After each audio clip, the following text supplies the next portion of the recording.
Welcome to everyone. I'm James Jensen, today's webinar chair. I'm a contractor supporting the Office of Indian Energy Policy and Programs Tribal Energy Webinar Series. Today's webinar, titled Tribal Solar Development Policy Initiative, is the fifth webinar of the 2021 DOE Tribal Energy Webinar Series. Let's go over some event details. Today's webinar is being recorded and will be made available on DOE's Office of Indian Energy Policy and Programs website. It'll be available in about 1 week. Copies of today's presentation slides will be posted on the Office of Indian Energy's website shortly after this webinar, if not before. Actually, I'm pretty sure it is already posted, and we'll post a link to that. Well, it's already posted. There's a link in the chat where you can find the slides. Everyone will receive a post-webinar email with the link to the page where the slides and the recording will be located. Because we are recording this webinar, all phones have been muted. We will answer your written questions during the Q&A session towards the end of the webinar. You can submit a question at any time by clicking on the question button located in the webinar control box on your screen and typing your question. Unfortunately, Ms. Pierce, who usually provides an introduction on behalf of the Office of Indian Energy, is unable to join us today. However, we are fortunate to have Dr. Tommy Jones, the deployment specialist for DOE's Office of Indian Energy, who will be providing opening remarks.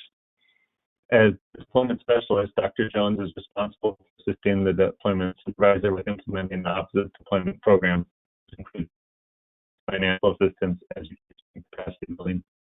Dr. Jones is from Jones, Oklahoma, and is an enrolled citizen of the Cherokee Nation of Oklahoma, Naknek Native Village, and a native shareholder of Bristol Bay Native Corporation of Alaska. He has extensive experience working with Alaska Native and American Indian tribes regarding government's natural resources and energy. Dr. Jones has conducted numerous research projects that have informed decision makers and has published works related to energy development in Indian country. Dr. Jones, otherwise known as Tommy, has a PhD in natural resources and American Indian studies from the University of Arizona. He holds certifications in administration and management of Native American natural resources, Native nation building, and is a project management professional. In 2016, he was honored as a recipient of NCAIED's prestigious Native American 40 Under 40 Award. Dr. Jones has worked for the Office of Indian Energy since 2014, first as a Sandia National Laboratory's intern, then as a federal contractor, and now as a federal employee. Outside of work, he is a council member on the Colorado Cherokee Circle, which is a satellite community organization of the Cherokee Nation of Oklahoma. Tommy, the virtual floor is yours. Thank you, James, and hello, everyone. I join James in welcoming you to today's webinar. This webinar series is sponsored by the Office of Indian Energy Policy and Programs, otherwise referred to as the Office of Indian Energy. The Office of Indian Energy promotes Indian energy development, efficiency, and use, helps to reduce or stabilize energy costs, enhance and strengthen Indian tribal energy and economic infrastructure relating to natural resource development and electrification, and to bring electrical power and service to Indian land and homes. To provide this assistance, our deployment program partners with Indian tribes and Alaska Native villages to overcome the barriers to energy development. Our deployment program is composed of a three-pronged approach consisting of financial assistance through competitive grants, technical assistance at no cost to tribes and tribal entities, and education and capacity building. This Tribal Energy webinar series is just one example of our education and capacity building efforts. Specifically, this webinar series is intended to provide attendees with information on tools and resources to develop and implement tribal energy plans, programs, and projects, highlight tribal energy case studies, and identify business strategies tribes can use to expand their energy options and develop sustainable local economies. This year's webinar series is focusing on how tribal energy projects can improve community resilience, foster economic development, and support environmental stewardship. In this fifth webinar of this series, we are shining a light on the Tribal Solar Initiative. The initiative, coordinated through the partnership of the Midwest Tribal Energy Resource Association and the National Renewable Energy Laboratory, is working to address regulatory barriers to tribal solar deployment. During this webinar, you will learn about the initiative and hear from a variety of project stakeholders about the principal barriers that have been identified to date. This project is funded by the U.S. DOE Solar Energy Technologies Office. We hope this webinar and the series as a whole is useful to you. We also welcome your feedback. So please let us know if there are ways we can make this series better. You can send feedback to our main email at indianenergy@hq.doe.gov. Before I turn it back to James, I want to personally thank the presenters for giving their time and preparing for and for presenting on today's webinar. So thank all of you for being here, and to all of those who are on the call. And with that, James, the virtual floor is yours. Thanks, Tommy. Before we get started with today's content, I want to quickly lay out the agenda and introduce all of today's speakers. Our first speaker today will be Jake Glavin. Jake serves as the Executive Director for the Midwest Tribal Energy Resource Association, also known as MTERA. He brings mixed engineering and business background to help empower tribes to manage energy resources through collective action. In addition to working with MTERA, Jake is the founder and principal at Woven Energy, where he has led tribal utility studies and renewable project feasibility studies with tribes across the country. Jake has worked on projects ranging from 12 kilowatt solar install on his apartment building roof to an 8 megawatt anaerobic digester in Minnesota to a 2,000 megawatt nuclear project in Georgia. Jake lives in Chicago with his wife, 3 pets, and 1-week-old baby. So we're lucky to have Jake with us today. Jake will provide an overview of the Tribal Solar Initiative, including the current activities, next steps, and some initial results. Following Jake, we have a panel of tribal solar energy development stakeholders who will share their perspectives. Tyler Huebner is a member of the Wisconsin Public Service Commission. He was appointed by Governor Tony Evers in 2020. At the time of his appointment to the Public Service Commission, Commissioner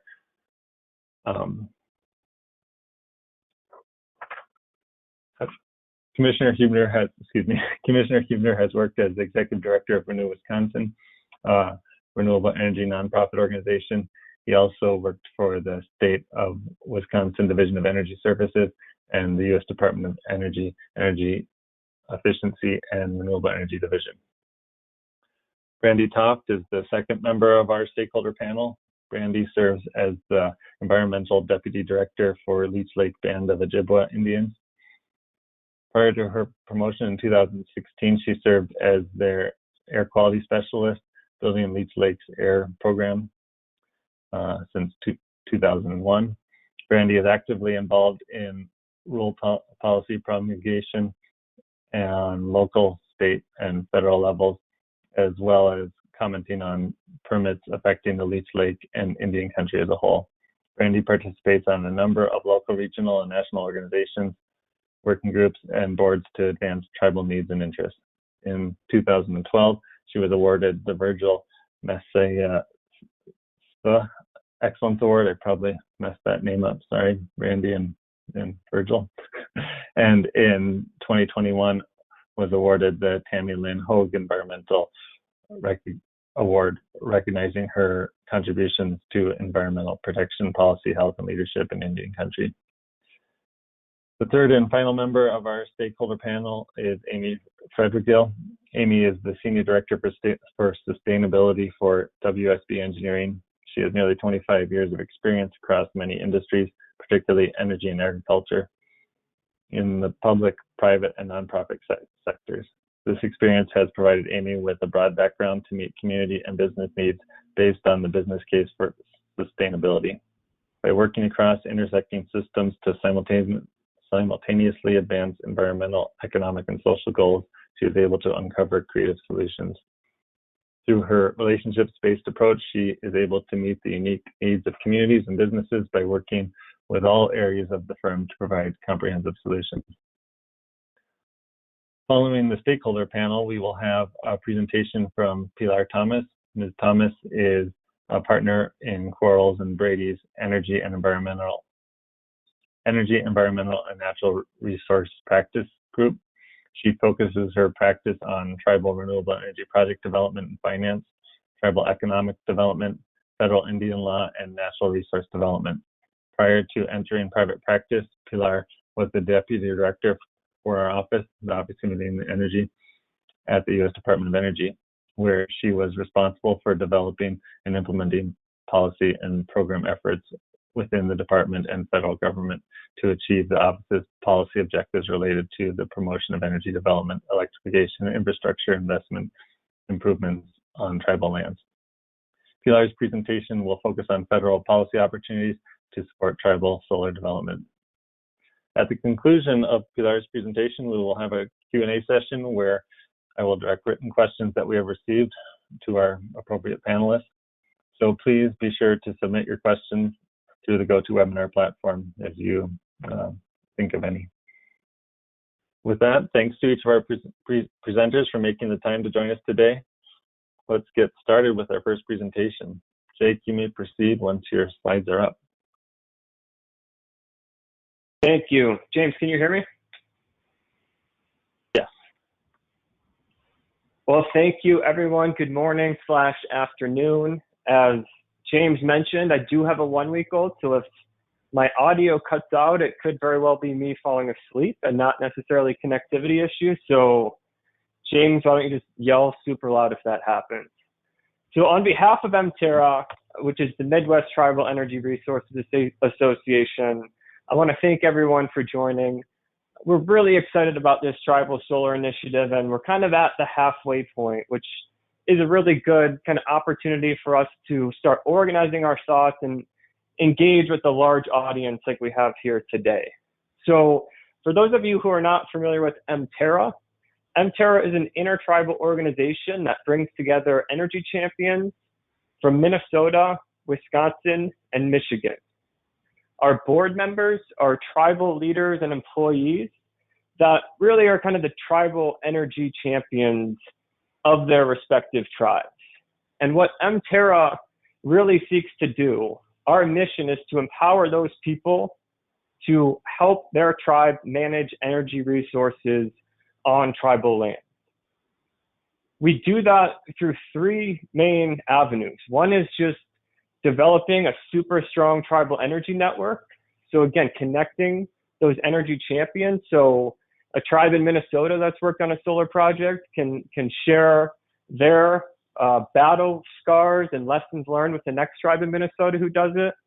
We also provide services to our member tribes, and we're also pursuing collective action projects. So these are initiatives where tribes can kind of take advantage of strength in numbers and share ideas and potentially get more value by collaborating regionally. So the Tribal Solar Initiative is really a great example of the type of work MTERA gets involved in. We're bringing together stakeholders to identify and help overcome some of the policy barriers that are holding up valuable tribal solar projects. Next slide, please.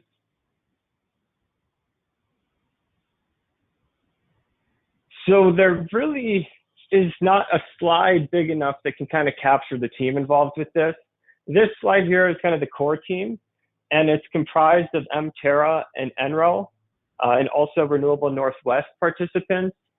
But I want to just highlight our role is really to coordinate this project. The results, the input, everything is really driven by the input that we get from stakeholders, which is one of the reasons we kind of formatted today's discussion as bringing together panelists that kind of represent the different stakeholder groups.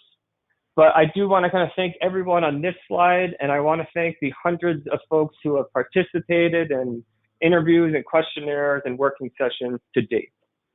Next slide, please. So to kick things off, I think it's helpful to just get a sense of who is here and where you're from. This will also help our panelists to just kind of frame the discussion according to the audience. So first things first, where are you located / from? Please use the GoToWebinar polling to click where you're from. And as that's going on, again, I just want to discuss and thank everyone who has participated to date. We really have had a very diverse group of participants and really tribes across the country, as well as regulators and utilities and consultants and industry reps have participated. Hopefully we'll see that we have a pretty diverse audience here today. And we do. So we have a lot from the Southwest. So that is great because there is a lot of solar in the Southwest, Pacific Northwest, Midwest, and a little bit from Northeast and Southeast. So again, pretty diverse audience. And thank you for those across the country who have joined. Is there another polling question or next slide? What stakeholder group do you represent? So as everyone is filling out this polling question, our three core audiences, which we'll kind of talk about in a second, for this initiative are tribes. So everything from tribal leadership to the staff that is involved in planning and deploying projects, regulators and kind of state agencies, as well as the electric utilities that manage and own the distribution and transmission system. That's kind of the backbone to the electric industry. We're not, we don't put fences around those three groups. So we have engaged developers, we have engaged consultants, attorneys, essentially anyone who has been involved in a solar project on tribal lands. We want to learn and hear from you. So it looks like most folks here are from tribes and industry and consulting. We do have a little bit of nonprofit, utilities, and regulatory representatives as well. So thank you to everyone for joining. Next slide. Oh, thank you. So really the foundation for this project is that the relationships between some of the key players involved in solar projects on tribal lands have been historically weak. There's a lack of understanding of sovereignty, tribal history, culture, values, and really the tribe's energy goals when it comes to some of these projects. We're not saying every project has this, but we just know historically these things have been there. And there's also sometimes a lack of responsiveness and availability and priority towards tribes that really want to do valuable solar projects on their land. So this ultimately often leads to kind of a misalignment of policy and procedures when it comes to solar projects. What works for a state or a city or a non-tribal business or utility does not necessarily work for a sovereign tribe. And unfortunately, this leads to projects that don't launch or don't really kind of reach that escape velocity that I like to talk about. So we're really trying to hit that head on. We are trying to identify the sources of friction, really the regulations and policy that are preventing valuable solar projects from happening on tribal land. And we want to develop solutions to overcome that. And we want to bring together the people that are involved in both the issues and the solutions to talk and strengthen the relationships so that the work that happens here in this initiative ultimately results in change. Success to us means increased understanding of policy, solutions, tribal issues, and really documented, replicable policy solutions and stronger relationships that last beyond the duration of this project. This project is a 3-year project. We are about halfway through, but we have a lot of work to do over the next kind of year and a half here, including 10 events over kind of the next year. So be on the lookout for future communications. And in terms of what we're looking at, we really are looking at projects from kind of single facility, rooftop solar, all the way to multi-facility community scale projects to utility scale projects. So it really is that full slate of project sizes are in the scope of this project. Next slide, please. Our project steps. So again, we're halfway through. The first half has really been about listening. Again, NREL and MTERA's role is to really coordinate the collection of input from stakeholders. We have done this through questionnaires, working groups, so bringing together stakeholders. Obviously, over the past year and a half, a lot of this has happened virtually. That was not the original plan, but we're doing the best with what we have. And I think we have convened several successful working groups that really have allowed us to collect pretty detailed case studies and recommendations, considering that we're only halfway through this project. We're also doing listening sessions, so we're really kind of targeting specific topics and doing deep dives on those topics by bringing together experts and, again, stakeholders that have the battle wounds or badges of honor, however you want to look at it, for being involved in specific projects that have happened on tribal land. The second half of this project is really about consolidating, organizing, and kind of amplifying everything we learned. And the way we're going to do that is through these guidebooks and training materials, and then really posting it on this web platform that MTERA is hosting. And it will always be there. And again, the relationships that are developed as part of this project are going to also be a lasting benefit and commitment of this project. Next slide. So a couple of slides to just show that we have successfully engaged a diverse audience. On the left, you kind of see a screenshot of one of our, I believe it was a listening session. You can see the participants on kind of the screenshots on the right there, highly engaged. I particularly like Karin Watzak's pensive look there on the top right. But this is really what we've been doing, bringing together people from tribes, regulators, utilities, developers, consultants, talking about these topics that are preventing valuable solar projects on tribal land from happening. On the right, you kind of see our participation rates on the Tribal Solar Initiative web platform. And you can see it's growing pretty rapidly, especially in Q2 2021. We have hundreds of folks who are starting to come to the web platform to access events and materials that are being developed. Next slide. And we're also getting feedback on, the value of these events that we do convene. We don't want to bring together a bunch of people and then twiddle our thumbs. We want to bring together people and share ideas, collect information, and disseminate that information. You can see on the left, most folks who do attend our events are seeing value from it. And on the right, you can kind of see learning and knowledge happening with some of our listening sessions. I think DGIC, so these are kind of distributed generation interconnection meetings, net metering, utility scale interconnection, and market. So these are 4 listening sessions that we had as part of the annual conference. Next slide. So halfway through, we have collected a ton of information from stakeholders, and we're at the point where we're starting to organize this information. We have collected around 15 barriers to tribal solar projects, and we've categorized those barriers into 4 main buckets. The first, the top left there, non-project specific barriers.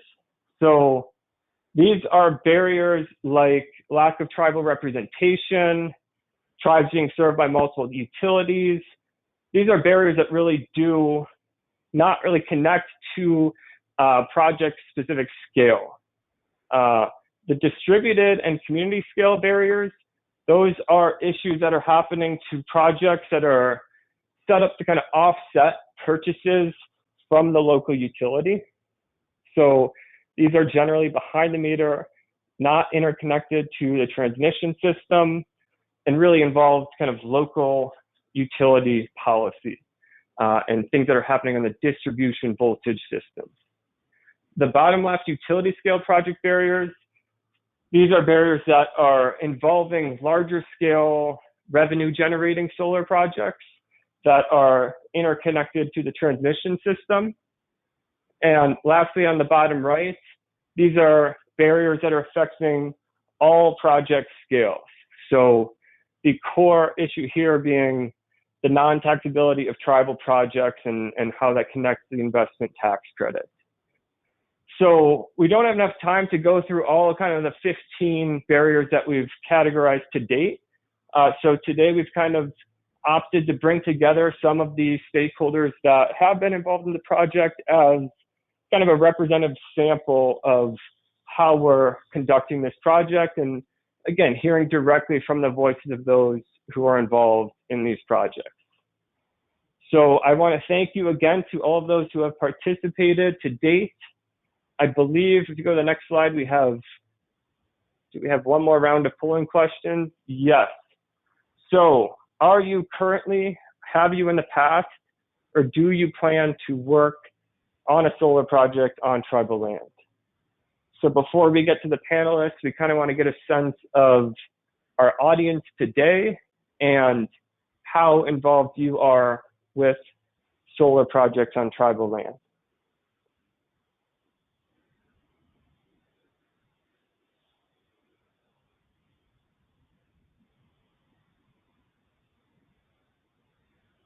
Almost 60% are, so that is great. The majority of you do have some direct connection to solar projects on tribal land. Next polling question. Oh. What is your level of expertise in energy policy? What is your level of expertise in energy policy relevant to solar development? Ranging from expert to no knowledge at all. So again, this is kind of in preparation for our panelists. We'll be discussing about their perspective of tribal solar development. Where are you with your expertise and knowledge on this topic?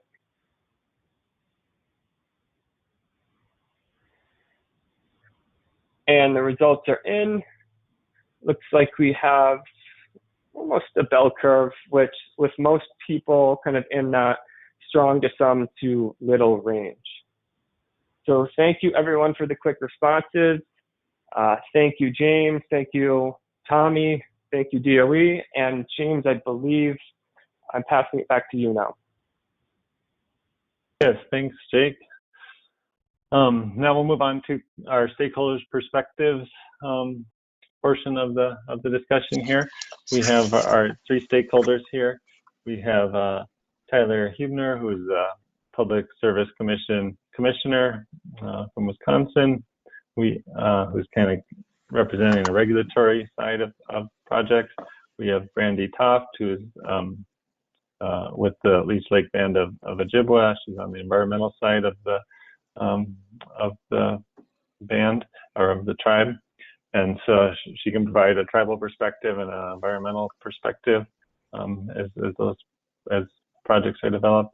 And last, we have Amy Frederigal, and she's a consultant essentially on the engineering side and can give some perspective on industry. So those are our three panelists, and I've got a series of questions. So first off, thanks to each of you for participating today. I'm going to ask the question and then ask each of you to chime in with the response, and then we'll move on to the next question. So first off, we just want to kind of better understand who we have on our panel and understand your background. So we'll start with Tyler, but the question is, what is your role in your organization, and how does that relate to tribal solar development? Yes, this is Tyler Huebner, Commissioner at the Public Service Commission of Wisconsin. Thanks very much for having me. The Public Service Commission regulates electric and natural gas and water utilities. We also oversee the state broadband expansion office, and we house the state energy office and our statewide energy efficiency and renewable energy program, which is called Focus on Energy. I am the delegated commissioner, so we have 3 commissioners in total, but I do have a delegation where I'm overseeing our state energy program and Focus on Energy program, as well as our commission's interaction with MISO, which is the Mid-Continent Independent System Operator, essentially the electrical grid operator for the Mid-Continent. So I'm going to be talking a lot about our state energy program and Focus on Energy, as well as some of the happenings from the regulatory side federally and how they're being worked on in MISO in the Midwest and the Mid-Continent. So my role is not directly related to tribal solar development, but we will talk about those programs. And again, thank you for having me. Thanks, Commissioner Huebner. We're lucky to have you. Brandy, same question for you. Good afternoon, good morning, everyone. Thank you for attending. My name is Brandy Toft. I'm Environmental Deputy Director for the Leech Lake Band of Ojibwe, a sovereign tribal nation in north central Minnesota. And we've been leading the way a lot on sustainability, and being all the environmental office may not be the best place to have the sustainability, but it's the one that we're working out of. And we've been just doing a barrage of work around and leading up to solar. And so we've been doing solar furnaces, and now we're moving into solar PV and building up our amount of solar on the reservation. And I'll go into some of those projects later on, but that's a short synopsis. We have a small department and working inter-tribal to get this work done. Thanks. Thanks, Brandy, and we certainly appreciate your perspective. Last on our panel, Amy Frederigal. Can you give us your background and your role in solar development? Yes, hello everyone. Thanks, James and MTERA and NREL for hosting this important conversation. Once again, my name is Amy Frederigal, and I'm the Senior Director for Sustainability at WSB. Excuse me. WSB is a design, consulting, and engineering firm, and we work in most states across the country. We provide services such as city engineering, public works, comprehensive planning and economic development, as well as construction, transportation, and environmental services. We have a renewable energy business that has been building renewables for 13 years in most states, and that ranges from 1 megawatt community solar gardens in Minnesota to up to about 500 megawatts solar just recently in Texas. So we do wind, solar, digesters, and are increasingly building in-house capacity on hydrogen as well. And I lead our sustainability related services overall, and within that nests our renewable energy work, but the sustainability services more generally help meet the needs of our governmental and local government, community clients, the commercial clients, and energy clients that we work with. So thanks for having me, and looking forward to the conversation. Thanks, Amy. Moving on to our next question, still trying to better define who we have here and how the different parties interact. The specific question is, what is the importance of your organization's relationships with other stakeholder groups when it comes to tribal solar development? So once again, we'll start with Tyler. Yeah, as I mentioned before, mainly gonna focus on our state energy office today. That is an office that has a variety of programs within it, but it works with many stakeholders across the state of Wisconsin related to development of energy efficiency, renewable energy, energy storage, energy security, and a strong history of working with municipalities and tribes on planning, energy planning for how they're going to meet goals related to sustainability, energy efficiency improvements, renewable energy deployment, et cetera. So the other side of our regulatory side has a lot of other interactions with stakeholders related to specific projects, but that's not as applicable to the tribal solar piece. So again, it's really through our state energy office and focus on energy programs that we have these variety of stakeholder relationships on these types of projects in Wisconsin. Thanks, Commissioner Huebner. Brandy, on to you. Should I go ahead? So of course I'm with a tribal government, a sovereignty that goes with that. So we work a lot intergovernment, right? Like, so we have our different, just like any other government or any other situation, you always have those layers of policy and layers of government within yourself. So we have a green team, and it's been operational since, I want to say 2008 or so. And we utilize that green team to some extent to really, as a platform, to get buy-in and strategic thinking ideas for our sustainability efforts, and especially with solar. and just to get that buy-in, because so many people either think solar is the best thing in the world or it's an eyesore and they don't understand the concept behind it. So then we reach out beyond that. So we work very closely with our sister tribal nations across Region 5, which is Minnesota, Wisconsin, and Michigan. And then there came along this thing called MTERA, Midwest Tribal Energy Resources Association. And somehow I was sleeping at the wheel and now I'm the chair. So be careful what you ask for in those situations. But we work with MTERA, we really work at getting that information out to tribes. And that's so important that we have this beautiful tribal network of, you know, getting that information out to the different groups. And I really dislike the word stakeholder when we're talking about tribes, because so many tribes are listed as stakeholders when they're really government organization, or they're just governments, they're not even organizations. But so that's really a big conduit. And then you have your electric companies, your contractors that for us have been so key in working with us in formulating our projects.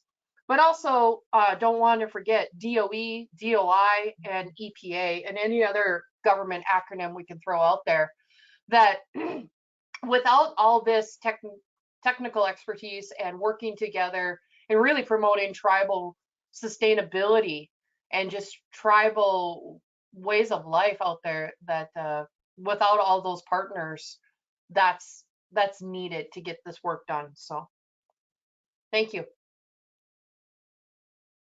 Thanks, Brandy.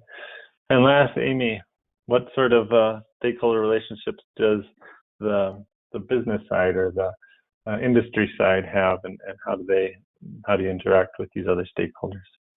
Thanks, James. And I'm chuckling at Brandy's comment about the MTERA, and I've been really glad to learn more about MTERA through this webinar, and being asleep at the wheel, and now you're the chair. So it sounds like it's just a great collaboration. I've done a lot of coalition building myself, and I think these types of organizations are really important.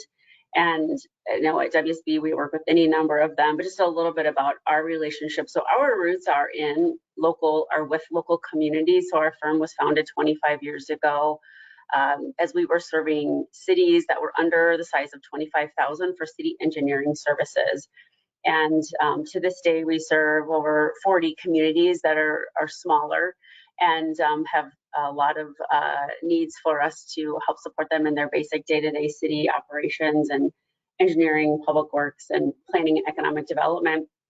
And so in that capacity, as well as other work that we do with the private sector as well, we work with cities, townships, tribal nations, counties, watershed districts, multi-county planning agencies. So for example, the Metropolitan Council here in the Twin Cities, where I'm located in Minnesota, state agencies, utilities, renewable energy developers, land developers, financiers, contractors, EPC, construction firms, and lots of other community and industry partners. So I really love that, because you get to hear many different perspectives, and in our relationships with tribes, we work to really center their voice and make sure we're weaving the perspectives of other stakeholders as well, but make sure the tribal governments that Brandy was talking about from her perspective are really at the center. So at WSB, we work with 10 tribal nations across North Dakota, Minnesota, and Wisconsin. And for these governmental agencies and nations, we have provided civil engineering services like street work, water and wastewater services, environmental services like invasive species management, carp management, other fisheries management, landscape architecture, wetlands inventories, forestry inventories, and have discussions in the works for renewable energy projects. So that's just a real broad-ranging way of working with lots of different important community members. Thanks, Amy. So the first two questions kind of helped set the stage, so to speak, or helped us better understand where each of you on our panel are coming from, and the type of stakeholder you're representing. The next two questions here will be focused a little bit more on kind of insight that you guys can provide for our audience. So once again, we'll start with Commissioner Huebner. Can you share some examples with our audience of policy barriers to tribal solar deployment that you have experienced or observed? The current status of any policies that are changing related to solar, and any solution ideas that you have? Yeah, thank you very much. First, I wanted to talk about some of the policies and dockets that we've opened at the Public Service Commission of Wisconsin. And I always like to give a little bit of a public service announcement that as a commissioner, I'm in a quasi-judicial role as a decision maker. So my comments today are about, generic ideas and not any specific merits of any case. So just wanted to make that clear. First of all, we've opened a docket related to our interconnection rules. We do have interconnection rules in Wisconsin, but they're pretty dated. I think 2001 to 2004 was the time frame that those were previously worked on and adopted. So we have opened a docket to examine those. We've brought together a task force essentially to develop potential updates to those and work those through the process, and then ultimately those would come back. Any changes would come back for full commission to decide on at a future date. But we're excited that we've got that process underway in Wisconsin to update our interconnection rules. Secondly, we have a docket open to examine rates for distributed energy resources. This was really spawned by a hydropower facility that had been in operation for decades in Wisconsin, but had been unable to come to a long-term agreement to continue operating with the utility. So they have their FERC licenses, they have all the engineering approvals that they need to continue operating for I think 10 to 15 more years, but they couldn't get a rate that would look at them as a longer term resource. So we took that back and really broadened the scope to look at parallel generation rates, which is essentially rates for those types of independently owned hydropower, solar, biomass, biogas, independently generating energy onto the grid. And if they can provide long-term value, should they be treated differently than someone who's say net metering and just kind of looking to get the rate based on what's available that day, and not really thinking about offering themselves as a long-term resource. So that docket is underway, and we've got a few different pieces of the fork that we've gone in that docket, but that is underway, and continue to get feedback from stakeholders on that. And our utilities will be proposing some tariffs related to that here later this year. Next, I wanted to mention we've opened a docket related to the zero carbon roadmap. So all of our utilities have made announcements either as to the investment community or to the public related to getting to net zero carbon by 2050. But we don't have an integrated resource plan process for each utility in Wisconsin. We have a light version of that called the Strategic Energy Assessment. So this docket is to help the commission get our hands around renewable generation, energy efficiency, demand response, storage. What are the different technologies, pathways, when are the right times for these things to come in? What are the different cost components? We'll see where that docket takes us, but it's a fairly broad docket that could go in a number of directions. So wanted to make sure that people knew we had that docket open. I also wanted to mention a few things related to MISO. That's again the Mid-Continent Grid Operator. And they are working to comply with various orders that the Federal Energy Regulatory Commission has issued in the last few years.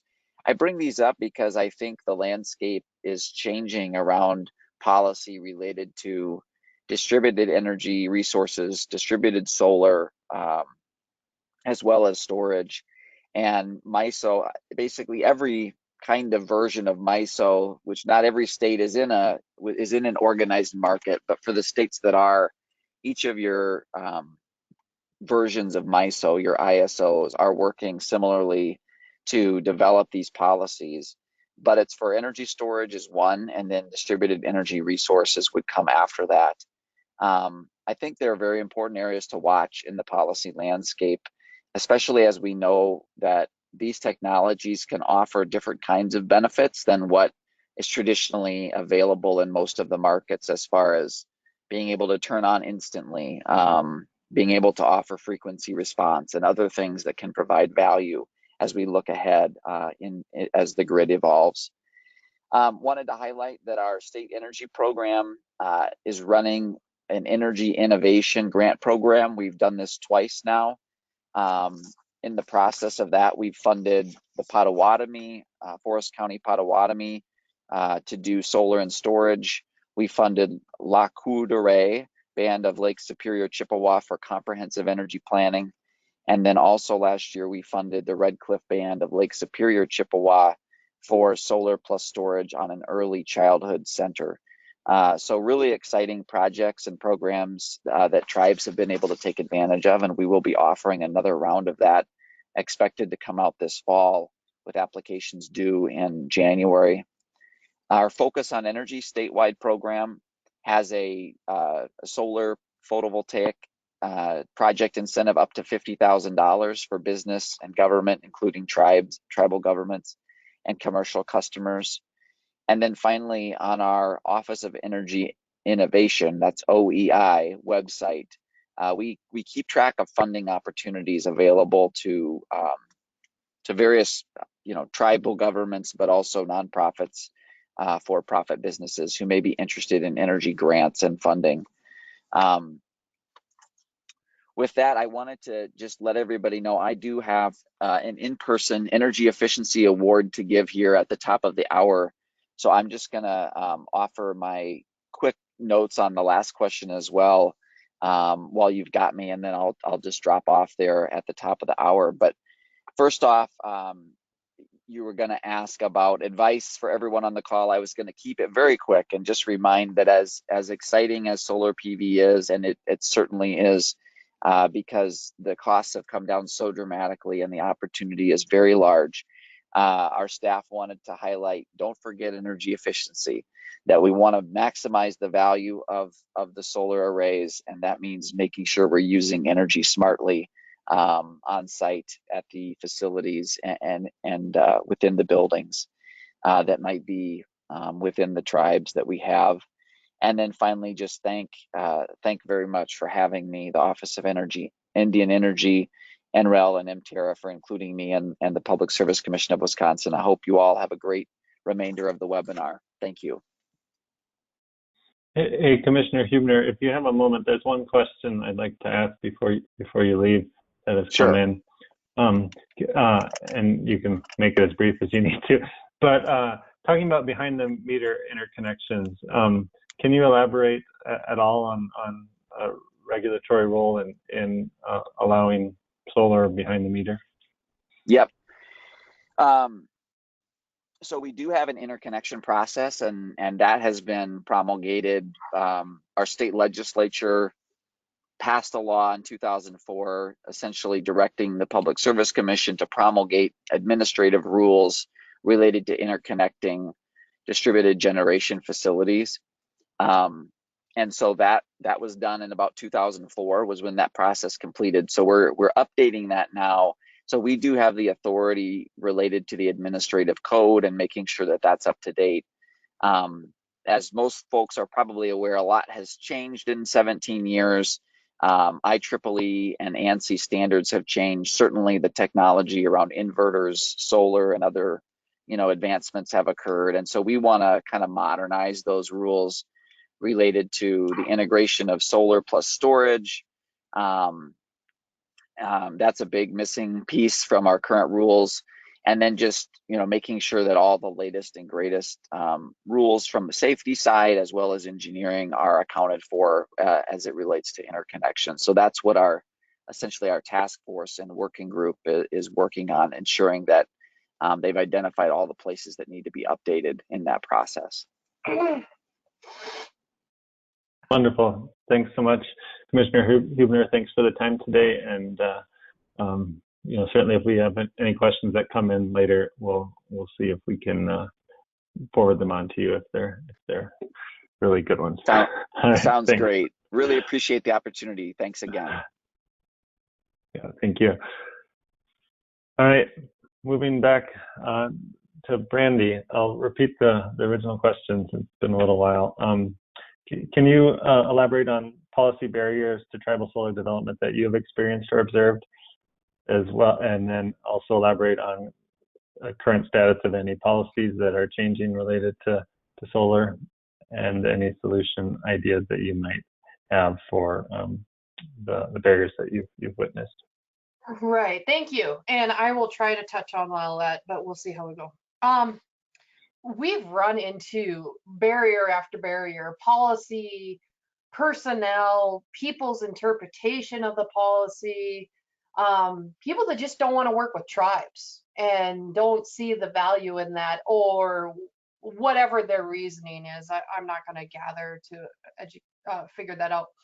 But the one thing I want to say is we learned very early on that we needed to educate ourselves more and not to rely on others for that interpretation and such like that. So with that, this last year and a half or so, we've been doing a strategic energy plan to strengthen our understanding and to really understand how to cope better with these barriers, and to see in a way how we're being almost pushed aside or rolled over because these organizations or companies or utilities don't understand tribal sovereignty. And we didn't understand how much our tribal sovereignty would play a role in this and could really assist us in making sure our work got pushed forward. So with that, we decided to do this strategic energy plan. The other reason is that the Leech Lake Band of Ojibwe Reservation is about the size of Rhode Island and served by 5 different utilities. There's a barrier right there. There's no consistency across even our moderately sized reservation. And what even makes it more complicated is we have 2 that are investor owned and 3 that are fiercely independent cooperatives. And they don't even talk the same language all the time. So that's also been a barrier, is you're working with 5 different aspects sometimes across the reservation. So I'll highlight a few of the barriers that we've had to date.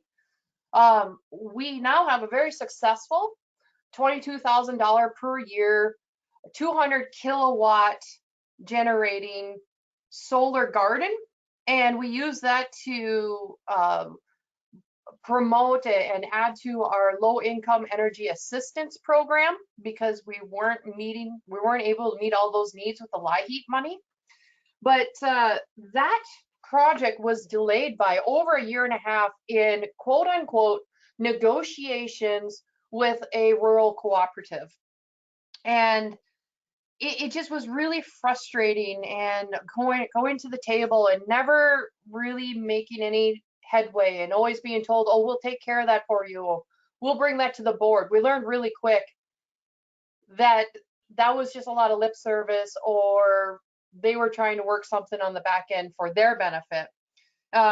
One proposal they came back to us with is like, oh, we'll give you 2 cents a kilowatt hour, but if you let us own the capital expenditure, the capital product, we'll give you 4 cents a kilowatt hour. Well, that's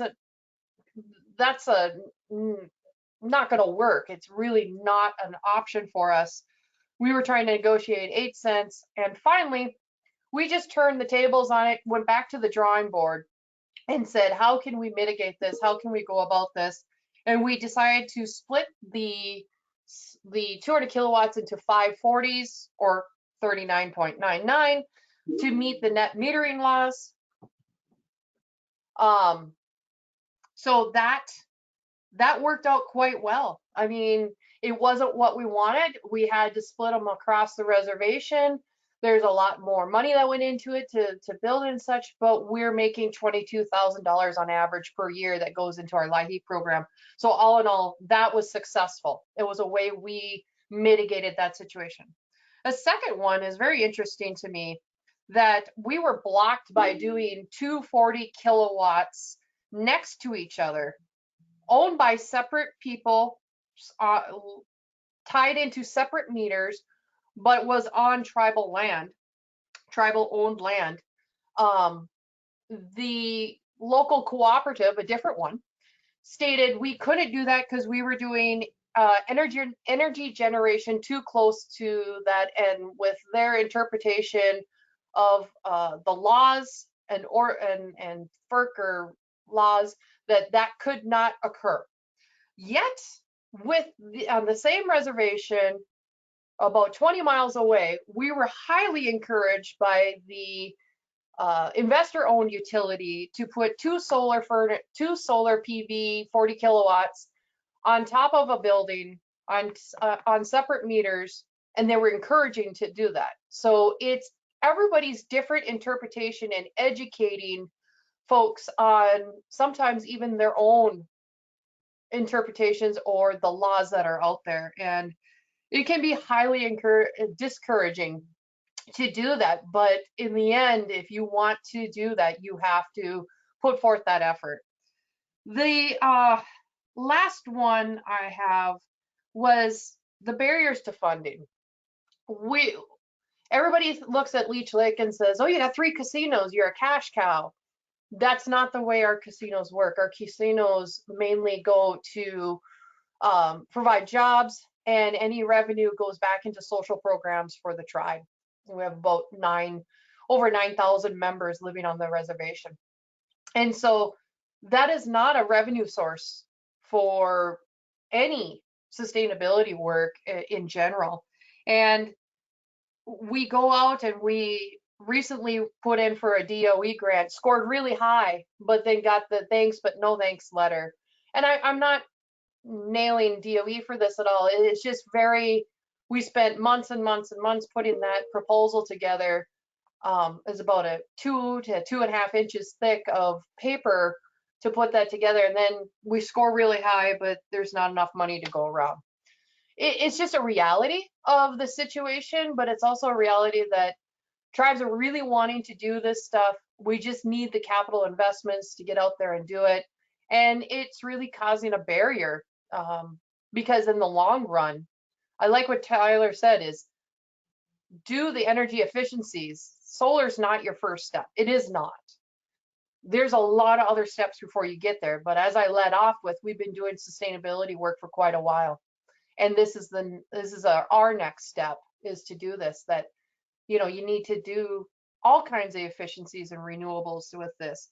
But it's hard to find the capital to do it, especially when the tribe prefers to own the investment ourselves, create our own building capacity within our own rights, building that economic development, building that sustainability, and being leaders in Indian country, for Indian country and for the locals around us, just to show you can do this, we can do it. So that's a couple things there.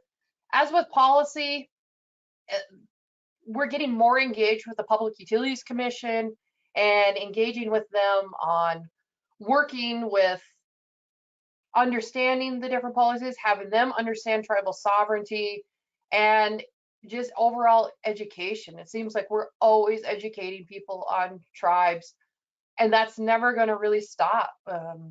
But it's almost our duty to do it.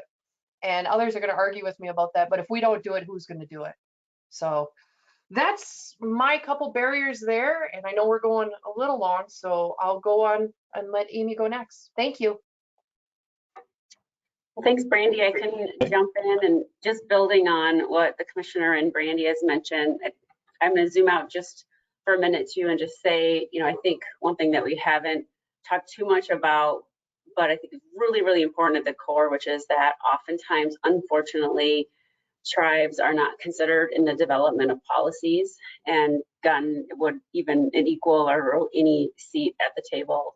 And the resulting challenge is that policies are not informed or led by whatever the vision is and the voice of those communities and those the governments like Brandy's. And so I think one of the I don't know if this is a policy solution or not, but I think just something that's really important that perhaps these agencies that are on the call today and other stakeholders is continue to help build intercultural competencies so that the stakeholders involved are better equipped to work across difference and learn about all the different perspectives so that we're centering environmental justice and equity issues and their integration into the development of any new policies or adaptation of any current policies. Another thought that I wanted to share is that I was thinking about how the land is really at the heart of any community, and in particular, what we're talking about today, and how it ties together a lot of the challenges and opportunities that we've been identifying.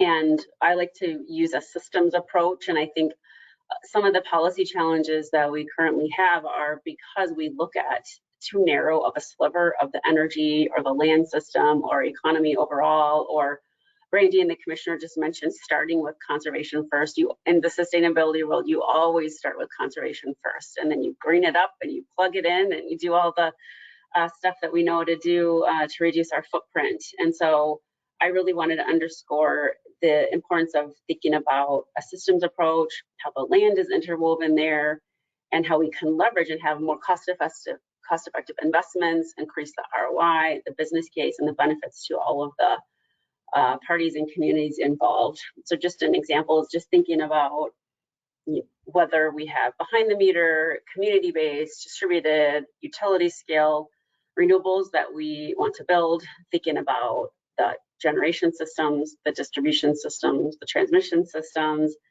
land use, transportation. There's so much interesting work going on right now at the intersection of renewables and EVs and the grid, and leveraging those three and making sure, we talk about livable, walkable communities and having housing and other commercial retail development near to jobs and housing and things like that. And so you can really reap the benefits of the broader system and what we're trying to do from a sustainability perspective.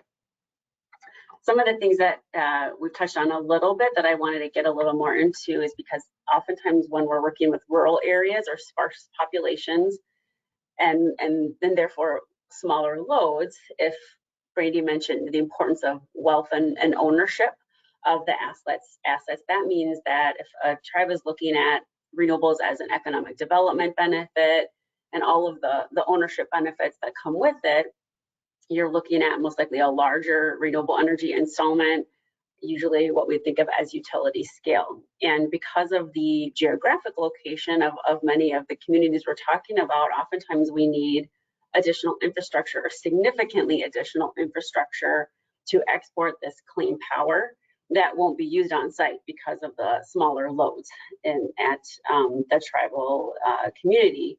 So a potential solution that I think is really important and it is being discussed currently at the federal level with all of the robust infrastructure conversations going on, or the importance of the transmission investments that are needed. Here in this part of the country, we have the Grid North partners that are already underway with that effort. And so I think if we are serious about wanting to solve the solutions for tribal nations, we need to think about something creative. Like, is there a green line, a merchant line to get the clean energy to the population centers? In Iowa, the Sioux line that's being developed, is there something like that we'd want to do for Indian country and to get, whether it's north, south, east, west, wherever we need, wherever the generation is and however we want to get that to the load centers, I think that would have really important economic development play and could be an opportunity to leverage with the climate and tribal provisions that are being discussed in the federal infrastructure package. And a little bit more on kind of weaving that into kind of a systems approach that I mentioned, I think there's lots of synergies that could be leveraged. So with, wind and solar are obvious. What about composting? What about waste heat? What about wastewater, methane digesters, renewable natural gas, biomass? Just thinking about all the synergies, the cost savings, as well as revenue generating opportunities. And so if you zoom out and use the broader, look at the bigger picture and think about the nexus between energy, water, climate, land use, transportation, what other benefits can we have? What other tools in our toolbox can we have to increase the ROI for the package, for the overall package? Perhaps an example of a solution here in Minnesota. Last year, the Minnesota State Legislature approved a net zero project with some funding for the Prairie Island Indian community to do a net zero community. So either at the state level or the federal level, are there learnings there to see what's working, what is transferable or scalable, and to build on those learnings across the country. And I know one of the things that I think, Brandy mentioned a frustrating story where you go through these really complicated applications for grants and other awards and financial assistance.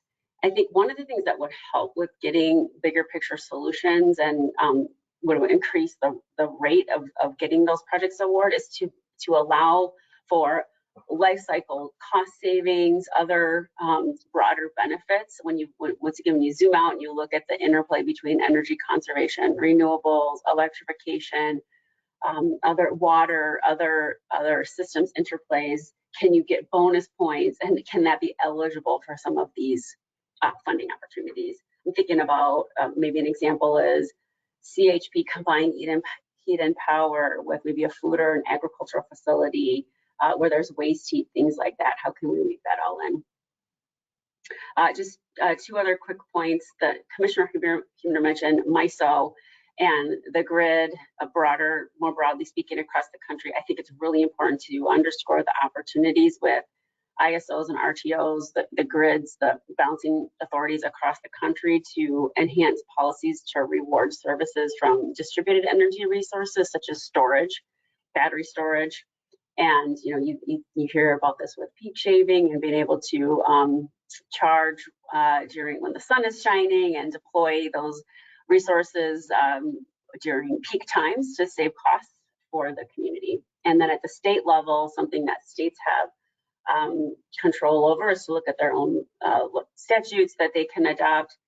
For example, in California with the low carbon fuel policy, that's really driving a lot of biofuels, methane digesters, renewable natural gas. And for states like in the Midwest, there are some states that are considering those types of policies. And that's an active conversation for tribal nations as well. So how can we maybe have a carve out or incentive or an adder for tribes? I'll stop there and pass it back to you, James. Thanks so much, Amy and Brandy, both for your insights on that. Commissioner Huebner tipped our hand for our next question, but to Brandy first, do you have any advice for anyone or everyone on the call who might be working on tribal solar projects and figuring out how to get them developed? Thanks. Yeah, and I think the biggest thing is that never quit. Never take no for an answer. And I think this is just a life lesson, right? There's always a way to find an innovative solution or route around a physical, personal, or policy obstacle. It may not be the perfect scenario, but it will be a scenario that gets you to your end point. It can be frustrating. It can be just irritating, or it can be very innovative and you're a leader now in figuring this out. That's my main point of advice, is just be a bulldog, not in the fact that you're trying to run everybody over in front of you and be a steamroller, but just don't back down and fight for tribal rights and fight for tribal sovereignty where it's needed to really promote this solar revolution in Indian country. It's, to me, a no-brainer. So thank you. Thanks, Brandy. Amy, do you have any advice? Yeah, actually, I would love to build on the great point that Brandy just made, which is, unfortunately, there are some worst case stories you hear about outside parties coming in and pushing tribes in a direction that perhaps wasn't in their best interest or something that they didn't want. And so I think flipping that to the affirmative, making sure, once again, the community is guiding and leading and sponsoring the project, And so that you don't end up in a situation where you have something that was proposed and the community ultimately is opposing because it wasn't designed in their best interest.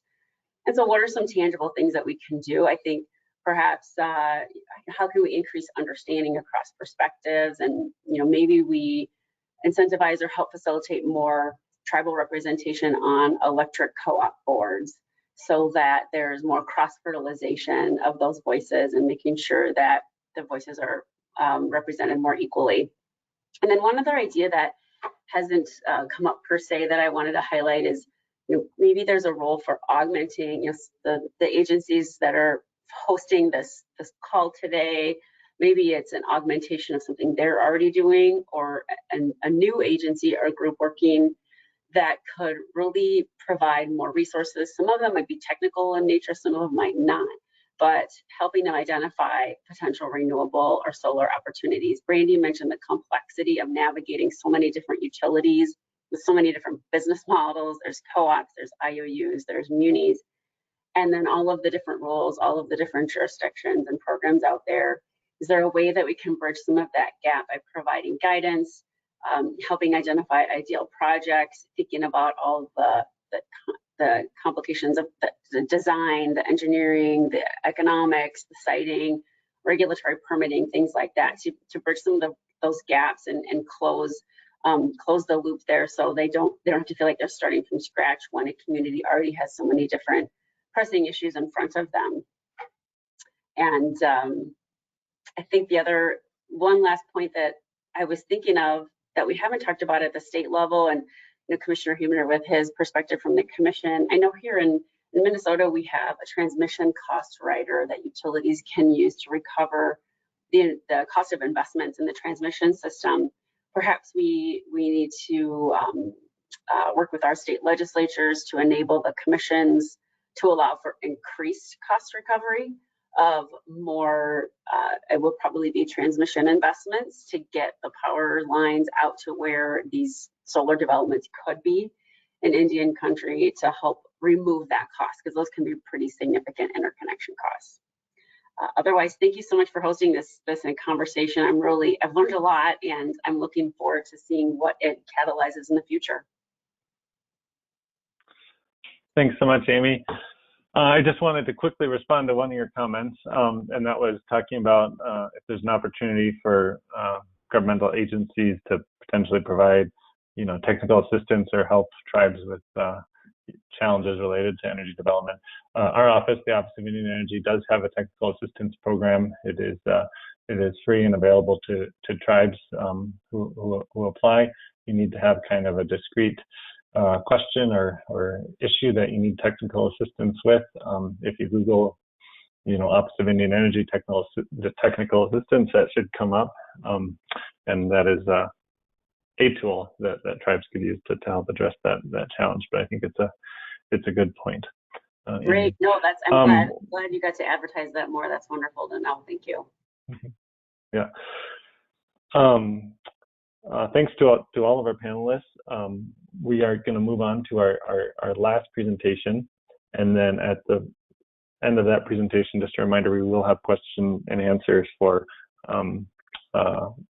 our remaining panelists that are still with us, as well as Ms. Pilar Thomas, who is presenting next. So, Pilar, it looks like your slides are up. Well, actually, they aren't yet. But Monica, can you pull up Pilar's separate presentation, and you may proceed. Thanks. Yeah, good morning. Good morning from Arizona, everybody. I suppose we're all over the country, so it's afternoon in most places. Again, my name is Pilar Thomas. I'm the former Deputy Director, Acting Director of the Office of Indian Energy, and thankful to the organizers and the other panelists for great presentations and information on some of the policy barriers and regulatory barriers, as well as obviously efforts to get around those barriers at the state level. For those of you who've maybe heard from me on previous calls, not on IE, but other conferences, as you may know, my view is that the rubber meets the road at the state level. And as Brandy has talked about, you know, the ability to get stuff done at the tribal level is because of what you can and can't do at the state level. But there are also some opportunities for the federal government to support tribal access to solar and other distributed energy projects and technologies that tribes are interested in developing and deploying, whether it's for energy sovereignty purposes, energy security, energy resiliency.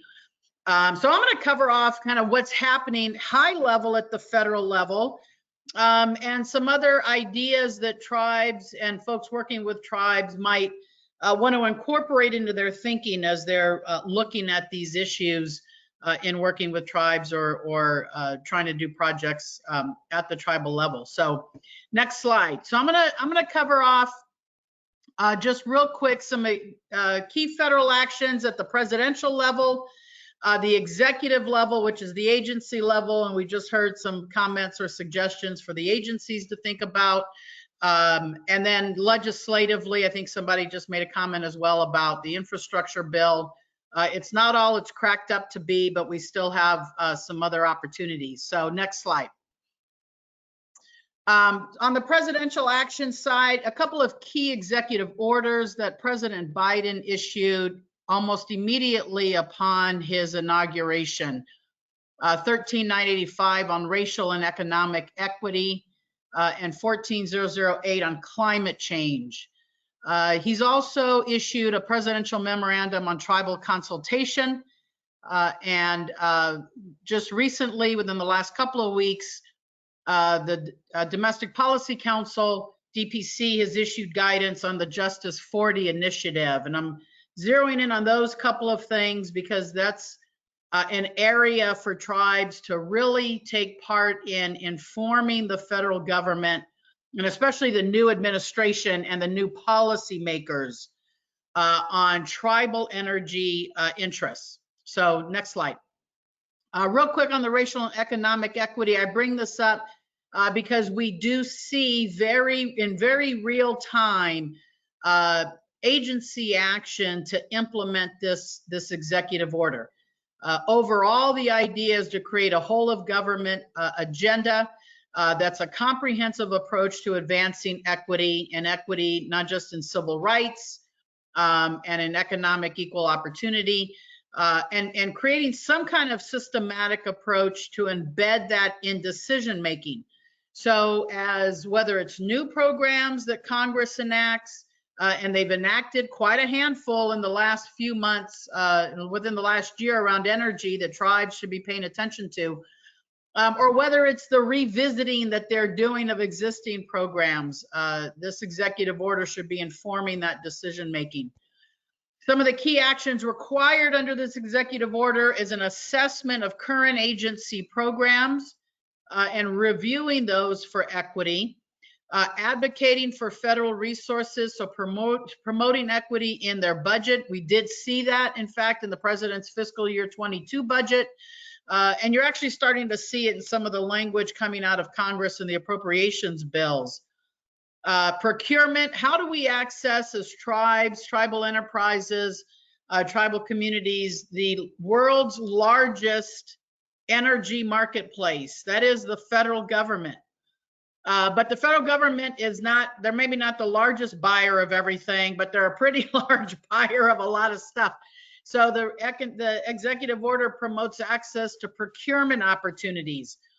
And this is an area where we actually have a little bit of it. Indian country has a little bit of an advantage under the Energy Policy Act of 2005.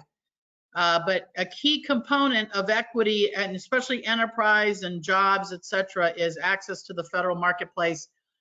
And then finally, what are they going to do? What are the agencies going to do to engage and consult with members of underserved communities? How do they increase coordination and communication? Of course, we've got our own tribal consultation policies. And so maybe the federal government will be doing something similar, but don't forget, we tend to be included in underserved community definition as well. So even though we've got our own separate tribal consultation obligations and requirements, it doesn't mean we as Indian tribes, Indian communities can't be participating in the other communication mechanisms that the agencies are engaged in.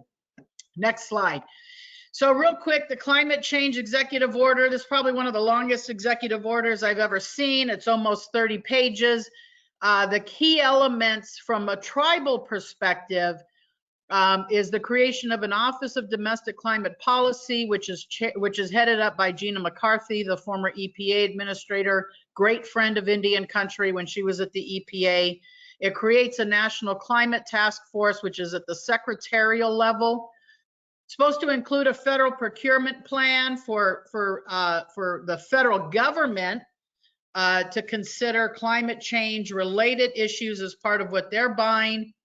It promotes renewable energy on public lands. It's unfortunate that in this section of the executive order, there is a single sentence about tribal lands. And it's almost as if someone just forgot to say something, so then they said something. So this is an area where the agencies, I think, could really step up.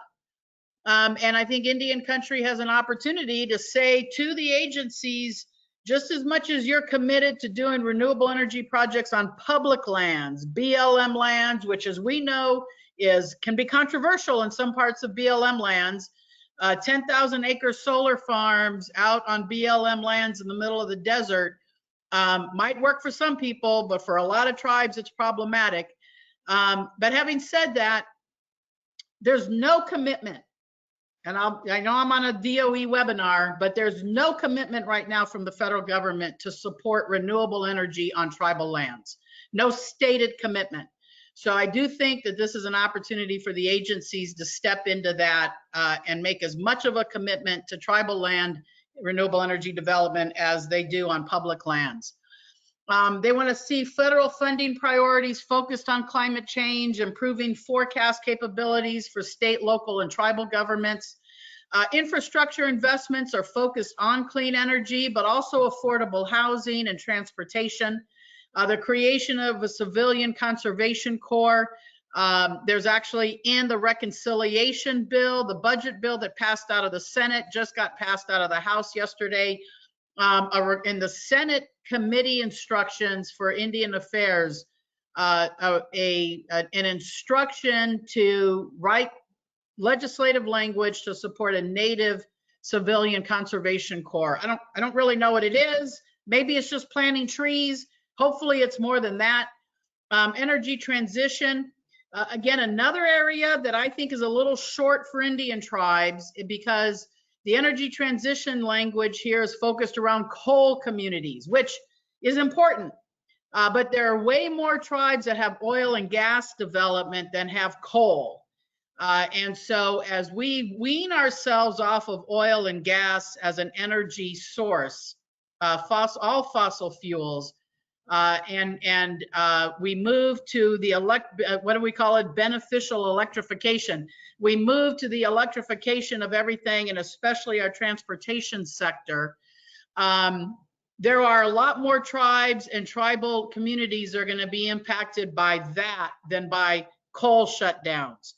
So there's an opportunity, I think, for Indian country to say that energy transition is broader than coal communities. It should also be encompassing all fossil fuel communities. And I think the definition of energy transition should be looking at way more than just fossil fuel transition, because there's a whole host of other aspects of energy transition. And I'll talk to that in a minute when I talk about the infrastructure bill. Finally, the piece on environmental justice and the Justice 40 initiative, which I'll talk to in a little bit more detail next. So next slide. Of course, we have our presidential memorandum on tribal consultation. So for those of you who pay attention to tribal consultation, back in March and April, every agency went back out to Indian country and said, oh, we got to update our tribal consultation policies. So they all held consultation on consultation. I haven't seen anybody's new consultation policy since, so hopefully we will start to see re-engagement on a consultation level. The BIA, of course, is almost always consulting on things, but this is a re-emphasis on tribal consultation, and not just the process, but hopefully some substantive policy changes within it. The president also restarted the White House Native American Affairs Council. Hopefully they will have restarted an energy subgroup, which we had the last time around, that allowed multiple agencies to focus on tribal energy issues that almost every agency touches in some way. Next slide. Lastly, the Justice 40 initiative, DPC guidance. The idea here is that 40% of the overall benefits of federal investments will be in disadvantaged communities. The definition of disadvantaged communities does not explicitly include tribes, but the various factors that they've laid out for the agencies, most tribes will qualify as a disadvantaged community. They've identified the types of programs that they want the federal agencies to review, the covered programs from an energy standpoint. There's more than this, but from an energy standpoint, climate change, clean energy, energy efficiency, training, and workforce development. The type of investments are all the types of things the federal government, all different ways the federal government spends money.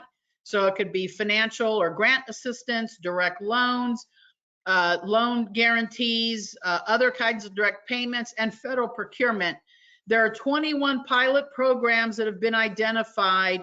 These are the energy programs. So WAP is Weatherization Assistance Program, which is a DOE, Office of Indian Energy program. BRIC is a Building Resilient Communities program, which is a FEMA program. And I don't know how many folks have paid attention to FEMA having billions of dollars to build resilient infrastructure, including resilient energy infrastructure.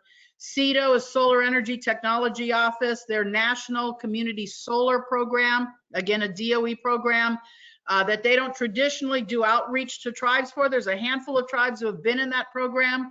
I think Leech Lake is actually one of them. Blue Lake Rancheria is another, but strongly encourage folks to look at CEDO. DERA is the Diesel Emission Reduction Act, so clean diesel program. Many tribes use that to replace diesel engines. LIHEAP, low-income household energy assistance program, and REAP, the Rural Energy for America program. So we've got DOE, FEMA, EPA, HHS, and USDA agencies with their energy programs in this Justice 40 initiative pilot programs. Next slide.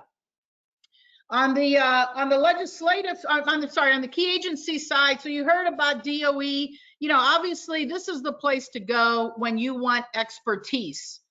There's a lot of agencies that do technical assistance. Interior does some technical assistance. USDA and EPA will do some technical assistance. But obviously the Department of Energy is the place to go. So one of the key opportunities here is expanding tribal access to that technology expertise. And so while the Office of Indian Energy has its technical assistance program and it works through NREL, CEDO, the Solar Energy Technology Office, or the Wind Energy Technology Office, I know this is mostly solar, but there's a whole host of technology expertise across that complex. So there's a huge opportunity there. They obviously can bring project development and deployment capacity building to the table. They bring funding to the table. And then the DOE has now an energy equity and justice role that they've incorporated into their economic impact and diversity office. Interior has feasibility and technical assistance support and funding. They're also primarily responsible for governmental capacity building, especially around codes. You know, Brandy was talking about 5 utilities operating on the reservation. I would venture to guess that Leech Lake doesn't have a utility code, but some tribes do, and some tribes actually exercise regulatory jurisdiction over the utilities operating on their reservations. So this is an area where folks like Interior can help build out that type of governmental capacity. The true exercise of sovereignty is bossing people around. And so if there are other ways to accomplish your energy goals by being able to boss other people around, This might be one of them. And so how can we leverage some of the federal expertise and especially tribal governmental capacity building around that? And then you heard earlier, land use approvals. We got to go get lease approvals and right-of-way approvals from the BIA. Sometimes they get in the way. Sometimes they are very helpful. It's a little bit of a crapshoot, so to speak, in terms of where you are. But it's an unfortunate condition of federal law right now that we've got to go get their approval, especially if we're involving third parties. USDA and EPA are the other big agencies that round out support from a funding standpoint, and of course from an environmental permitting, environmental review, and environmental protection standpoint. Next slide. So last couple of slides, legislative actions. This is kind of what's happening now. The 22 appropriations bills, that obviously not appropriation law yet. Our appropriations expire at the end of September, so we'll likely see a CR. But the bills that have come out so far, the Senate committee has passed out its energy appropriations, where it funded the Office of Indian Energy to the tune of $122 million. So they got $100 million plus up on the Senate side. On the House side, and the House has passed the bill, the appropriations bill, it's a $70 million. But one of the things I see if you review kind of the committee reports in the appropriations bills, is a lot of discussion in those committee reports around focusing energy funding and program funding on disadvantaged communities, and in certain cases on tribal communities. So there is, even in the congressional side, the legislative side in the appropriations bill, policy efforts to focus more and more funding on low-income, disadvantaged, and tribal communities. The Senate infrastructure bill, which passed, it's now pending in the House. The good news is tribes are eligible for almost all of the energy programs and funding that are included in that infrastructure bill, including things like grid resiliency. So one of the previous speakers mentioned, the effort to build big transmission and bring the power from out in the Great Plains down into Minneapolis or down into Chicago if you're in the upper Midwest, or build big power plants out in the deserts to send that power to Los Angeles. Well, we've seen what happens when power lines go down. California, just last week, PG&E shut off all the power to Northern California because of wildfire. So, big power lines are great, but they're also incredibly vulnerable. One of the things the infrastructure bill doesn't do is promote distributed energy resources. It promotes grid resiliency, but it's big grid resiliency. Doesn't even really promote little grid resiliency. It promotes big transmission lines, but it doesn't promote distribution system upgrades. And that's really where, if you want to do a rooftop solar project or a bunch of them, if you want to do the community solar projects, whether they're solar gardens or other community scale projects, all that's in the little grid. And one of the big utility technical challenges is the condition of the little grid. So the infrastructure bill is a good start, but it's a big energy bill. It's not a little energy bill. And so hopefully there'll be some opportunities for tribes to take a look at what's coming through on the legislative side to promote more distributed energy, and whether it's funding or policy. The reconciliation bill, what might be an opportunity, there's, as I said earlier, an instruction to include native energy programs to the Committee on Indian Affairs. And there's a big push by folks. There's for example, the Access to Solar Coalition is a coalition of low-income, environmental, disadvantaged, and tribal communities that are pushing more distributed energy, especially solar distributed energy policies in some of this legislation. Again, with the recognition that it's more resilient, it saves everybody money, and folks in lower income and disadvantaged communities, should have access to cleaner energy that's being produced in their communities, giving them jobs, giving them economic development opportunities, giving them cleaner energy, helping them maybe in the future build out EV infrastructure. There's a recent report out that if you're going to do all this EV infrastructure, you have no choice but to do more distributed energy.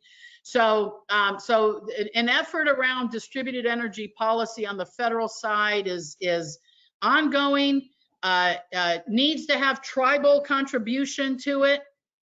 And again, not just because of the unique tribal sovereign circumstances, but just as importantly, the unique economic and shared economic challenges that we have in Indian country. So with that, I will turn it back over to our moderator. Thanks, Pilar.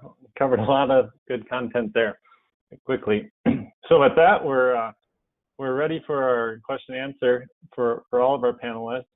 We have about 20 minutes left. We certainly don't have to use it all, but we do have time for questions. So please submit any questions that you have in written format.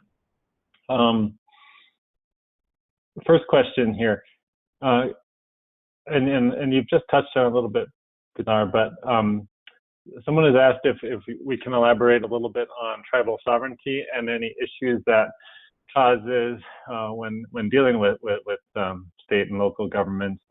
So that would be a good question for you, Pilar, as well as probably Brandy.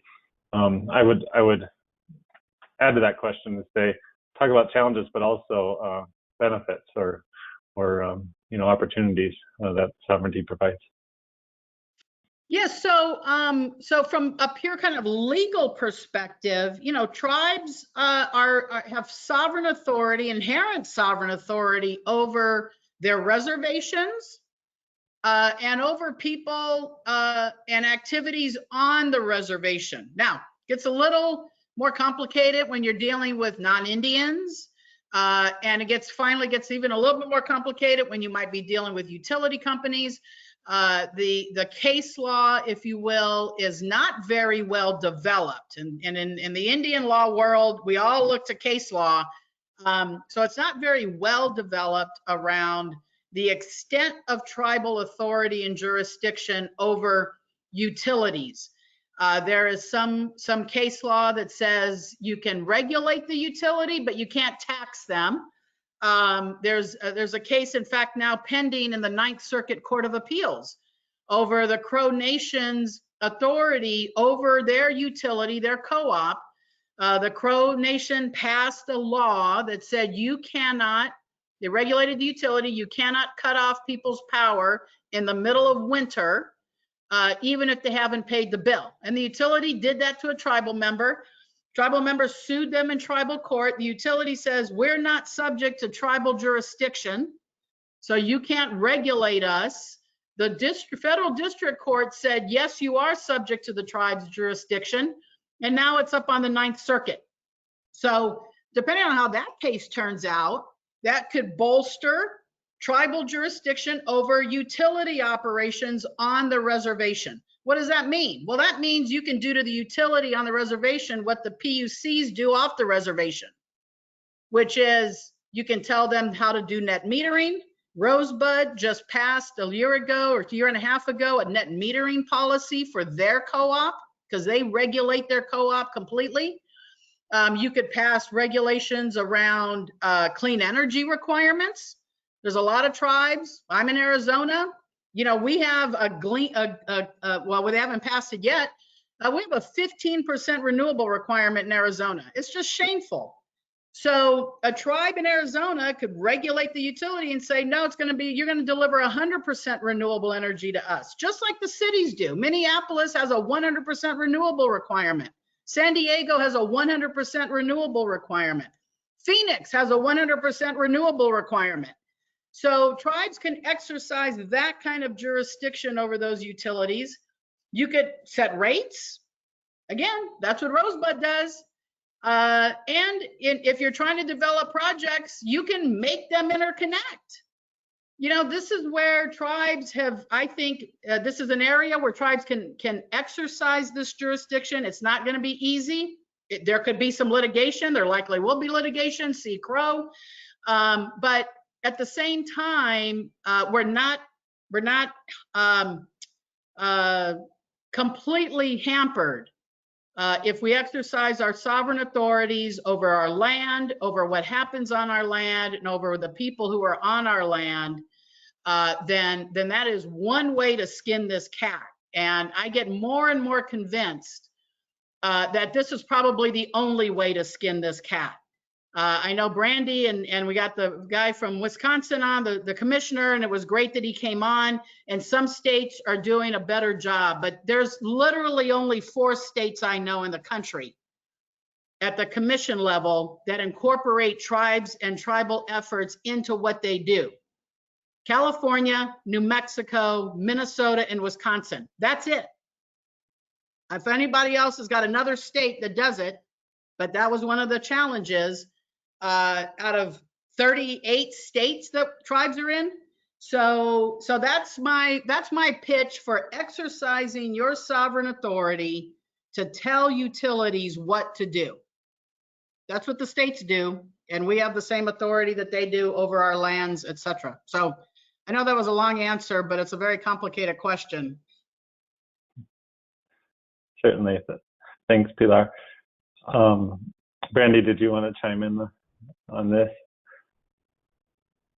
I'm just like sitting here like bowing down to Pilar and just like, oh, I am not worthy. I am not worthy to follow that up. And in fact, I can't even remember the original question. No, that's fine. It was a pretty comprehensive response. I guess the one nuance of the question that maybe was missed was talking about challenges that tribal sovereignty presents when dealing with state and local policies. Pilar focused on the benefit or the potential power of sovereignty. Yeah, and so I think some of it is always about the fear of litigation, the fear of going to court, and not only spending the money that we probably don't have, because if we had the money, we'd already build it. But now you're spending money in litigation, and the fear of setting precedents in a negative fashion for Indian country. That is a lot of that fear in exerting that sovereignty, and no pain, no gain, scenario plays here. But it's also, I, for Leech Lake, don't want to push something or push my council to push something, and then it ends badly for sovereignty, and it's a worse of an uphill battle. The other thing, more local, is the fight that you have with some of the utilities that serve the reservations may want to really, how do I say this? They may want to like get back at the tribe for making more work for them. Or we just had a land settlement that some of our local cooperative utilities wrote senators against, because they didn't come to the tribe and understand to what this land swap, this land return, this return of stolen lands was going to actually do. It wasn't going to do anything, but they immediately were so afraid of tribal jurisdiction and tribal authority over where their power lines were that they went straight to the senator's office and really created so much work for themselves, delayed the process by months, all because they were afraid and unknowledgeable, and it could have been taken care of with a few questions and a quick meeting. So I think that's some of it there, that tribal members are afraid to have that repercussions come back at them. And, we have a no turn off law here in Minnesota, but as soon as April 1st comes, bam, people get turned off immediately. And sometimes it's over the stupidest thing or one late payment, but it seems like the tribes don't get treated the best by the utilities. Thanks, Brandy. We got a lot of good questions coming in, so I'll try to get through as many as I can. Jake, it's time to wake up if you're sleeping out there. A question for you. When you are performing the listening portion of this project and initiative, how successful are you at getting responses? And for individuals that do want to get involved in this effort, what's a good way for them to engage? Yes, I am awake, and our main hub, I would say, is go to MTERA's website, and there's a tribal solar initiative section on that website, and that is where we post events and summaries of some of the listening sessions that we've had. I think we've had like 314 participants so far, and as I showed in that one slide, it's growing. So again, we feel that we're at the halfway point and we're making good progress, but of course we want more engagement. We have 10 events planned in the next year. So please email me or Karin Wadsack, or go to the MTERA website at that Tribal Solar Initiative section, and really just get your email on the list, and we can include you on those invites to the event. Thanks, Jake. Question here for Brandy, or really anybody that has thoughts here. Do you have any thoughts on addressing the challenges of distributed generation valuation at the co-op utility level? Is there policies that could help define how to value the solar? And a follow-on question is, does energy storage have a role in making solar more valuable? The first question, I'm not very knowledgeable on that. I'll just state that right away. I think there is room for that, but I just don't know how to answer that quickly right now. But storage, I think that is the next thing, right? That is the next thing to making this even more efficient and even more workable, you know, because sometimes our best producing times are in the heart of winter, which just blows people's minds. But then we generate so much we can't use it in that day, and then is it gone? You know, did it go back on the grid? What happened with it? And if we didn't have to tie into the grid, a lot of these issues would be gone, just gone. We wouldn't have to deal with them. We'd be independent. We'd be sovereign. So yeah, I think storage is going to be a really cool concept, more workable because of the better stuff. I completely agree with Brandy. This is Amy, and that kind of goes with my philosophy of using a whole systems approach, where you can leverage all of the benefits and co-benefits and multiple services and values that any technology can offer. And storage is known to have 12 main services actually, and the more you can implement it, there's usually just something it can offer. It can be on the generation side, the transmission side, the distribution side, behind the meter. It's really robust. And the earlier part of the question about the value of solar, there's been a really robust value of solar policy discussion in Minnesota for probably 5 or 6 years now. It's really complicated and would warrant its own 2-hour webinar, if not more. But I know a number of states have had that conversation and just trying to explore how do you award and reward and identify those various value streams. Thanks, Amy and Brandy. A question here specific for you, Amy. Do you have any thoughts on how tribes could most efficiently engage in the transmission planning processes? Certainly this would be applicable for Pilar as well, but I think it's referencing your thoughts on transmission. Well, I was actually just talking to a colleague at MISO yesterday about this. The transmission grid is really complicated, and Pilar mentioned, you know, sometimes it can go down, and it's very, very complicated. There's lots of very smart people that work to operate it. There's also the markets that are involved too, and Fortunately or unfortunately, because of the complexity, the stakeholder engagement also has some barriers and opportunities. And so I would say it's not easy. There are a number of groups that do their best, ranging from here in Minnesota and across the upper Midwest, the Clean Grid Alliance. There's nationally the Natural Resources Defense Council. There's groups that work to represent various renewable energy interests and distributed energy interests, and they have to all be considered as part of the broader grid planning. And MISO, which is 15 states from Canada down to Texas, there's many different climatological zones to cover there. And so that it's a little bit of a bad news there. It is hard to engage, but I would say my hope is that increasingly there's some stakeholder groups that are already working to represent a broader perspective could start to weave in the tribal voice. Maybe that's something that MTERA could help explore.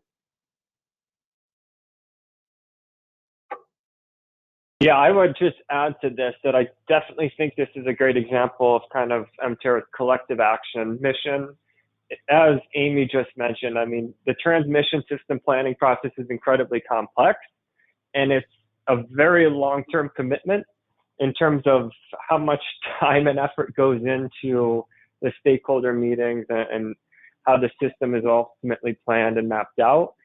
It's very hard for a single tribe to really get actively engaged, but if organizations like MTERA, you know, especially aligned with the wholesale electric markets like MISO, CalISO, and you know the different territories across the country, if they can act as conveners of the tribal voice into the process, it saves everyone time, and it ensures that the tribal voice gets into that planning process. So MTERA has been involved with the Midwest Governors Association transmission planning stakeholder meetings, and we're looking at different ways of making sure we can at least represent the Minnesota, Wisconsin, Michigan tribes in our footprint in the MISO transmission planning process.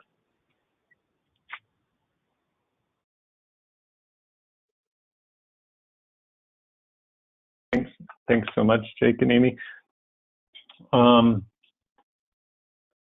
I've got a question here about distributed energy resources on feeders and issues with you know, having too much distributed energy on feeders. Is there a policy barrier here? And is it kind of a tool for utilities to avoid installing solar or other distributed energy resources? Or you know, thoughts on how to address that barrier? And that's I don't know who would have thoughts on that, but this is Flora. Let me just talk. I'll talk about the policy. I know there's a technical barrier, so in many circumstances, but you know, if you look at most states that have net metering rules, usually set a cap for a utility, and they might say at the utility level that no more than X% of the load has to be net metered or distributed energy. Depends on how the commission wants to describe that. So there is a policy factor there with respect to how much, but there's also a technical factor. I think Amy could probably speak to this better than the rest of us on, you know, there's only so much the grid can take. And this is why my comment earlier about the infrastructure bill focused on grid resiliency. The example I usually use is here in Arizona and Tucson, the utility is Tucson Electric Power. They have proposed spending almost $1 billion to upgrade the grid, the distribution grid. We have parts of Tucson that people can't get on, they can't do any more rooftop solar because the feeders are full. They just don't have the technological solutions in place to do any more rooftop solar penetration in that part of the grid.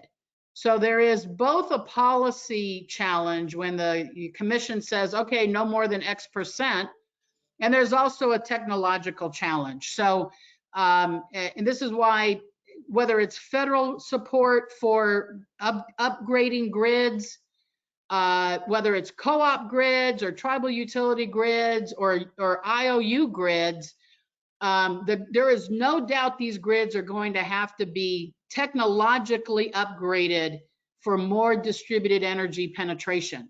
And so part of the question is who should bear that cost? Whether it should be federal programs or state or the ratepayers. Today it's the ratepayers. That's why your rate bill keeps going up. So I think there's a policy decision there, but there's also a technological and a financial challenge there. And I'll just add I completely agree with what Pilar just said, and there's one other layer in there too that I think it would be helpful to boost the benefits and reduce the costs of distributed energy resources, which is this energy market, the power grid, ISOs like MISO that I was mentioning, and the ISOs across the country. The FERC are discussing, and some of them have been moving forward on some valuation for the services that are provided by distributed energy resources. And so those conversations have been unfolding over the last 3, 4, 5 years. And what that does is, in part, it sends the right signal or a better signal to the market for the full valuation of the benefits, kind of positive externalities of the services that distributed energy resources can provide. So then developers or other industry partners, any stakeholders that are looking at those, you're able to weave those into the consideration of the project. And once again, thinking about how you can just be really cost effective and get as many benefits as possible with all of the interesting technologies that are unfolding right now, from electrical vehicle charging to smart controls and all of the smart grid systems that are needed. These investments take a long time and are expensive. And so the more we can layer and stack the value streams, so thinking about something that's really cutting edge, as electric vehicles are becoming more highly adopted, think of all the cars that are in people's garages, and there's some pilot projects that are exploring what they call V2G charging, which is vehicle to grid charging. And so what technology is needed to make that happen if we want to increase the resiliency by having millions of vehicles around the country that can also help provide power back to the grid. So then it reduces the risk of, the big grid, as Pilar called it, the big grid having to take all of that pressure. Thanks, Amy and Pilar. We're at the end of our time slot here for the webinar, but I'd like to just, for people that can stay, I'd like to just kind of wrap it up quickly. We do have a couple polling questions left. Just the idea of these polling questions is try to understand how valuable this training was and or this webinar was and what you learned. So here it is, it's up. The question is, what did you learn? You can select what's relevant, something relevant to my work or organization's energy goals, or you could select learned about different stakeholders' perspectives. I will share something I learned today with others, or I'd like to participate in future sessions of this webinar. I lost the polling. Okay, I'm not sure if we lost the results for that. I'm sure they're recorded. But on to our last question. What is your level of expertise in energy policy relevant to solar development after this session? So how much did you improve from the beginning of the session? You can now select expert, strong knowledge, some knowledge, little knowledge, or no knowledge.